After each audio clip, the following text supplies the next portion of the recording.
Welcome back to our program, Hollywood Structured. As some of you already know, our program is designed to help the young people who wish to enter the entertainment field, may it be music, nightclub work, theater, television, or film. It is also designed to help the parents and the educators of those young people, to help them understand their wants and their needs and the pitfalls and the traps they may fall into unless thoroughly acquainted with the inner workings of Hollywood. Today, as our special guest, we have someone who started as a telephone operator and a salesperson in fashion. She was, however, taking acting lessons and modeling lessons. She became an actress, in fact. However, you may not recognize her because you see along the way, she became a stunt woman. She has over 400 credits to her name. She has doubled major movie star, 63 in fact, from Doris Day to Eva Gardner to Farrah Fawcett. She then became a stunt coordinator on Charlie's Angel. Her name is Lilyan Johnson. Hello, Julie. Hello, Lillian. How are you today? I'm fine. Before Julie shares her experiences and her expertise, which are very dangerous, with us, I would like to speak to you today briefly about acting. I know we have spoken about acting, but we have spoken about the mental gymnastics of finding a character, researching a character, emoting, bringing up any kind of emotion that you want on the spur of the moment.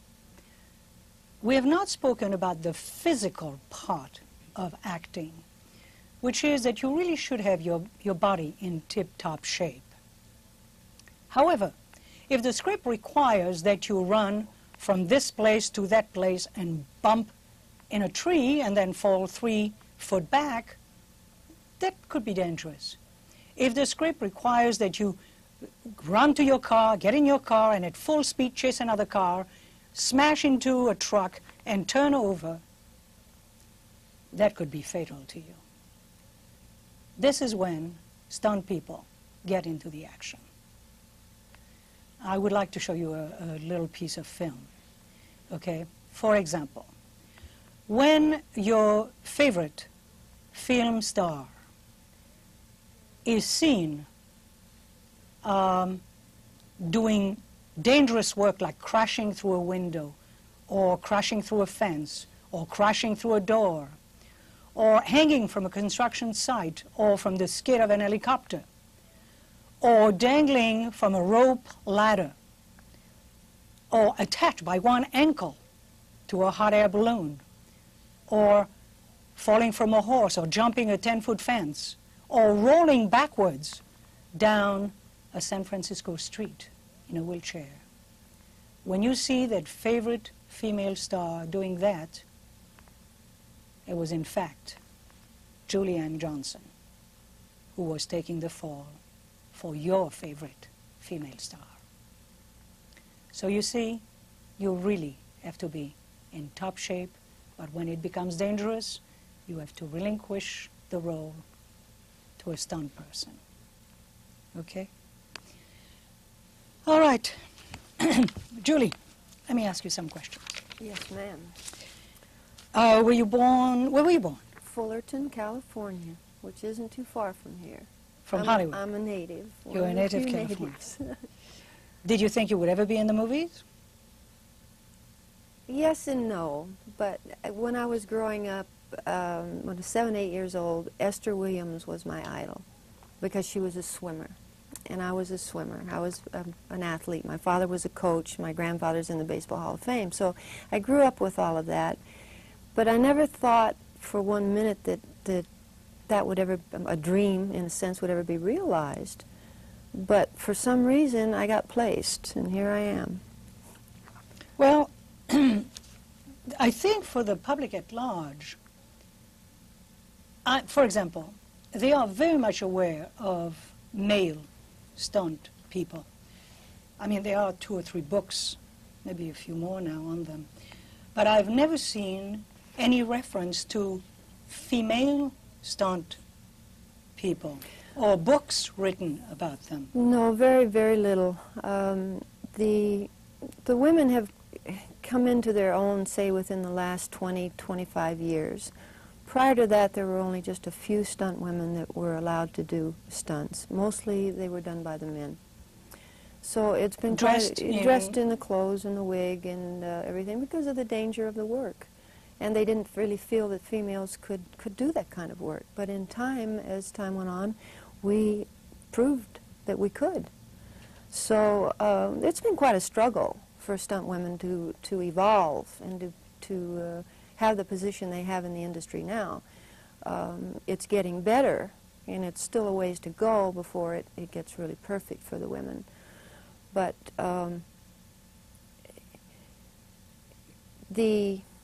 as you were talking earlier about the danger of the work and why we do it, it's because we save production time, because if the actress gets hurt or the actor, then production stops and costs lots of money. With me, if I get hurt, all they have to do is go to the phone and call up somebody else to come in, and they can be there within an hour, 2 hours at the most. So as time went on, the production companies got smart, and they said, yes, let's have a double and make sure that the double is there to work, just in case. A lot of actresses, a long time ago, still wanted to do a lot of it, but the injuries became so great, not only amongst the stunt people, but amongst actors and actresses too. So it came down to really it's not smart for the actor or the actress to do their own stunts. Now, your job is what? An extension of the actor? The stunt person is the physical extension of the actor and the mental extension of the director. Can you explain directly to the young people what that means? Well, the physical extension, as Lilyan said before, is when the actress has to run up to the car. I take her place from the time she gets into the car to do the chase sequence or to turn the car over or whatever. The mental extension of the director is if Lilyan, as a director, sees in a script that maybe she wants a little bit more from the stunt. So she'll dream up something or extend it, and she'll say, Julie, can we do this? Is this safe? Or how can we do this?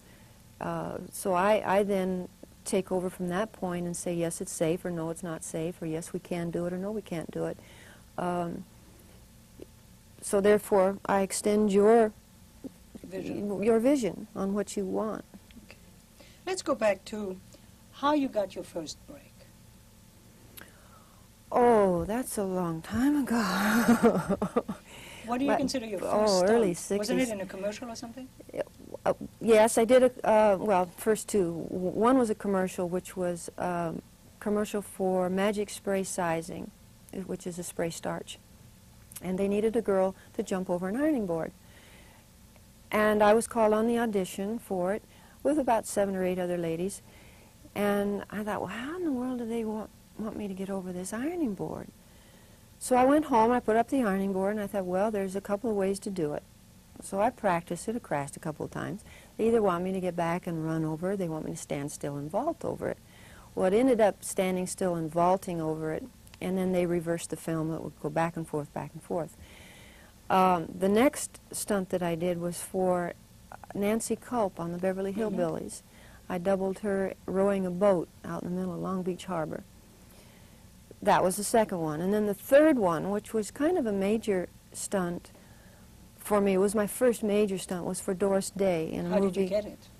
Well, the answering service that we had, that all the stunt people were with, sent me on an audition to 20th Century Fox with another stunt woman. There was just one other woman on it. And the minute he saw me, because of my height, he says, "You're perfect." The other stunt lady was quite a bit shorter than me. So he said, "You're perfect." And he said, "We're just going to go hang you from a helicopter skid and with a rope, and you're just going to hang around a little while." And I said, "Well, yeah, I can do that." They didn't really say you're going up to Mammoth Mountain to, that's the wrong picture, by the way. The other one is on the rope ladder over there to 2 people hanging. I don't know if you wanted to show that or not. That one, that's the one, yeah. So we ended up over Mammoth Mountain on that. You were supposed to be a few feet from the ground. Well, yeah, about 10 or 15, 20 or 20 feet you're going to be hanging. Now, Well, why was there only one, that's a ladder, but there was only one rope on it? Yes, because there's a man down in the snow who's on skis, and he has a rifle, and he's shooting at us. So there's an insert shot where they shoot out one side of the rope, so that we're actually hanging by one rope. Now, are you wearing a harness of any kind there? I have a harness on under the And a clothes. wire? And a wire. A wire. Mm-hmm. Now, on the one in which this is the helicopter, and the two of you are hanging from the skid of the helicopter over there. Uh-huh. That's Are you wearing... Yeah, I have a harness on there too, so does the stuntman. That was for Cat from Outer Space for Sandy Duncan. And I had to do a transfer from the helicopter to an airplane, biplane. Really? Are you ever scared? Sure. Sure. The fear, you have to let the fear work for you. Because certainly, I mean, if you're not honest if you don't say there's a little bit of fear. Now, there is a picture here of a hot air balloon, and you're dangling from that hot air balloon by one ankle? Yes. Now Why? That was a movie called Nickelodeon. I'm sorry I cannot remember the actress's name. It was with Burt Reynolds and Ryan O'Neal. Burt is in the basket pulling me up. I see. And that was a little tricky. That was a very tough one to do. We were out in Modesto. I was supposed to go up there for a week. I ended up there 4 weeks because every morning we'd go put the balloon up. It was too much wind. So it was a long trip up there to do that shot.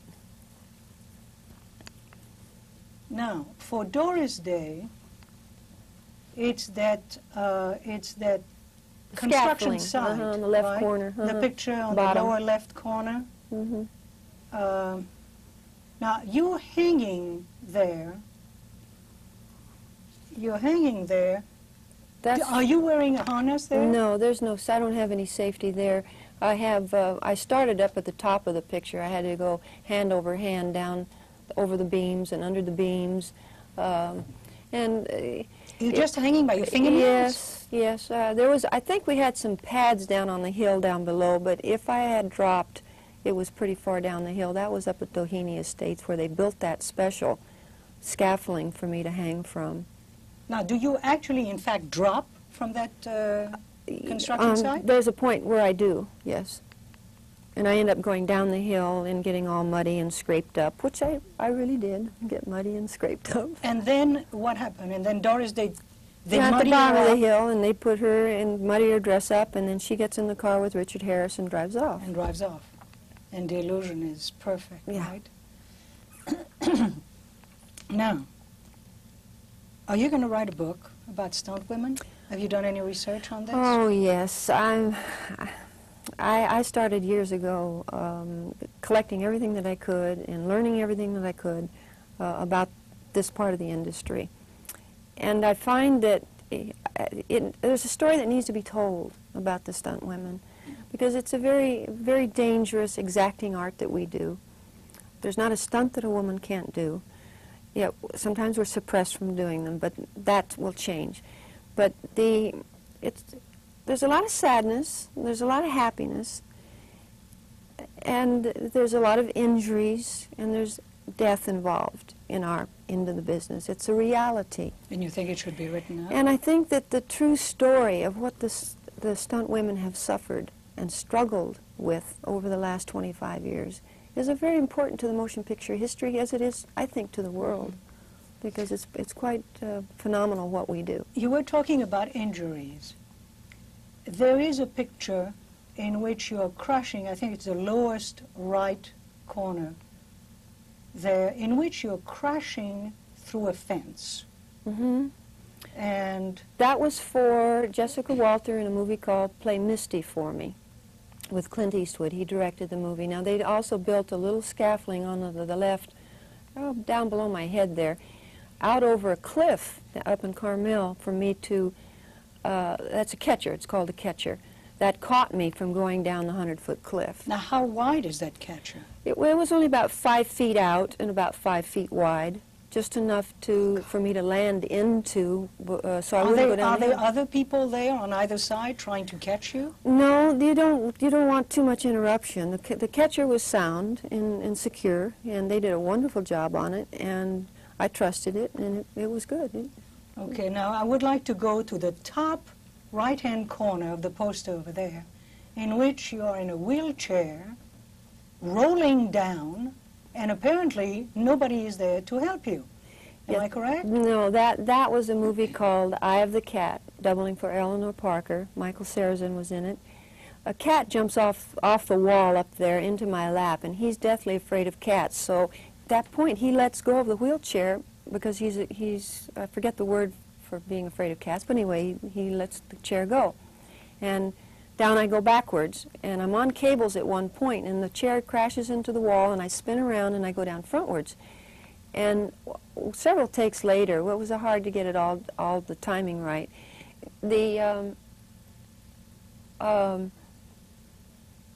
Nobody forgot to keep me in the chair when I was going down frontwards. They said, stop the chair, stop it from going into the street. They all concentrated on the chair on the first take. So I sailed out. I went flying out over everybody. And the second take, they said, no, keep her in the chair. So I was a few little bumps and bruises on that one. Oh, is that when he lets go? Yeah, when he's afraid of the cat? he lets go, That's yes. Michael Sarrazin, right? Well, Michael, I have to tell you something. Another story that you told me, which we do not have on the board, is when you were in Canada doing Little Big Man? Little Big Man with Dustin Hoffman. We hit their record cold in 40 years. We were out on an Indian reservation doing a lot of the scenes, the fighting scenes and everything. The director wanted me to take a gunshot and land about 5 feet before camera, and the camera was low on the ground. Oh, wait a minute. For the people out there, take a gunshot meaning they would shoot at you and react to it. And I react to it. I get shot in the back and then I fall. But he wanted me to fall right in front of camera, which was about 5 feet from camera. So I did, and all the horses and everybody's running around and the gunshots are going off. I take my hit. The last thing I heard was, don't get up, no, bring the horses through here, bring the horses through here. Well, between the camera while you're playing and dead, my head, there's like 5 feet for these horses to run through, and the horses were walking around on balls of ice under their hooves, and their hooves were just going every which way. So as the horse went through, I got clipped, and the next thing I heard was, don't get up, don't get up. And I said, what happened? And they said, well, you got kicked in the head by the horse. I said, oh. So that you had fainted, actually? No, I was knocked unconscious a little bit, and I still have the ridge across my scalp. Really? Going across. It was, yeah, I mean, got lucky the horse didn't step totally on my head and my face. Of course, I was face down, but, I mean, you know, it's one of those things. That's part of the work. You can't complain about it. You just say, oh, okay, and you get up and you go about your business. Dangerous business. Yes, it is. It is. It's not for everybody. How did you become a stunt coordinator? Well, I stunt coordinated on Charlie's Angels for 2 years. I worked on the show 2 years prior to that. Stunt women coordinators were just starting to be recognized. It'd say, yes, women can coordinate. So I was one of the first. May I ask something? Recognized. Charlie's Angel is running right now. Should we look for you in any of the sequence where Farrah Fawcett is doing a dangerous stunt? Sometimes there's a few other ladies that doubled Farrah too. Yes. I doubled mainly Kate Jackson, and on the show, and quite a bit of Farrah stuff when Farrah worked the show. Okay, I didn't mean to interrupt you, but no. Okay, please continue. So you had been. So I coordinated, and that's where most of the men go when they become too injured.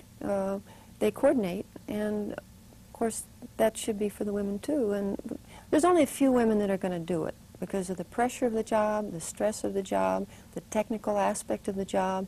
There aren't that many women. Maybe they do, but they have that technical expertise. You have to be in the business a long time to acquire all of that.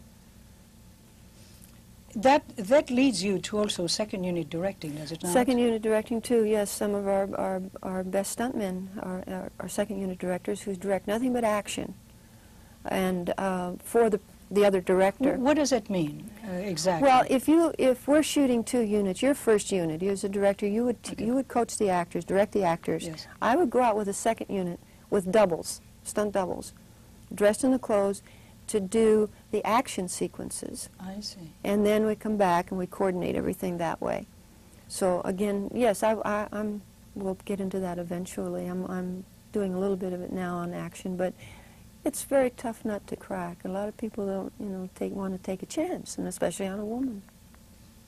Did all that, your life of stunt work, did it start with you falling from the roof at your parents' house? I fell off the garage roof up at the neighbor's house when I was 13 years old, just going into high school, and broke both my arms because I was getting a basketball down off the roof, and that I'd thrown a hook shot and it got behind, and I couldn't resist leaning over and dropping the ball through the hoop, and the whole thing gave away with me. Smashed my side of my face, broke both my wrists. Thought my kneecaps were broken, but they weren't. But that was when I was 13. So I think it strengthened my wrists, because they say when you break something and they mend back, they get stronger. Now, what do you think qualified you to go into stunt work? And what would qualify young people who are thinking of it? Being an athlete, of course, is primary, and you also have to be what you call in the business is handy. Being adept and handy at a lot of things with construction and tools, cars, martial arts, trucks, being able to drive anything, then you're all around, So you have to learn, you should learn martial arts, you should be good on a horse, you should know motorcycles, you should know cars, any kind. Trucks? Trucks, anything. You should be good at them and drive them, everything that you can drive, because that's an asset to you. Now, when you roll a car over, what are you wearing? How do you protect yourself? Well, every job is different, totally different. So every job will dictate something different to you for rigging. But they've come a long way with the safety of that, with rigging, roll cages, 5-point harnesses. What is a roll cage? Roll cage are steel reinforcement on the inside of the car, so that surrounding the driver. Yes. Now, when the car, however, rolls over, what do you do to protect your head? Well, you can use a helmet. Sometimes those shots are such long shots that you can't really tell who's in the car. But I've done it with a small bicycle helmet, and I felt secure with it. Put the wig over the bicycle helmet, and it works real good. And you lean? Well, depending. Sometimes you have a strap on the seat to pull yourself over to protect your head. Every job will dictate something different, so you have to use common sense, and you have to trust your special effects man. They're vital to you in your job and getting it done. Plus the stunt coordinator, plus the stuntmen. Everybody is vital to you getting that job done. Would you say that it is a good avenue for athletes, if they are considering job in the industry, that might be good? Yes, and of course tumbling and being able to do flips and do all that kind of stuff is yes, it is. But yes, I still have to go back to the fact that you're going to get hurt. You're going to be injured. I've been injured 6 times. So you're learning on the job. You learn on the job by the qualified people that are there you're working with. And then you have to use common sense and have good brains about what's right and what's wrong.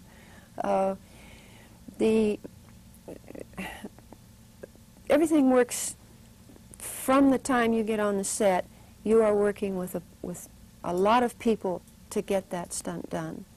So, but a lot of people aren't going to want to do it only because of the injury factor and the death possibility. Would you like to address the young people directly, or the parents or the educators? Well, there's so many wonderful crafts in our industry to get into that stunts would be the last one I would suggest, but there are people that don't want to do anything else, and I understand that because that's what I've done for almost 30 years. So it's hard for me not to tell people not to, but you have to have the basics with being an athlete, etc. And I think that self-esteem is very, very important. And I think that's what my father taught me quite a lot about, is to have a good self-esteem. Because if you do good deeds, you do good things without asking for anything in return, you feel good. Therefore, you're open and your scope is open to do many, many things. And this industry is, as I said, is full of many, many avenues. And many, many doors will open if you knock. Now, your father was a coach, and your grandfather is in the Baseball Hall of Fame. Mm-hmm. For what?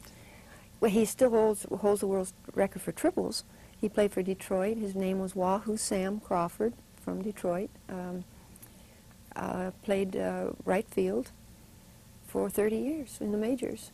So I grew up with that, so that was my asset. That helped me. Well, come to the magic time. I know. Time to wrap up. It always has to wrap up. All right.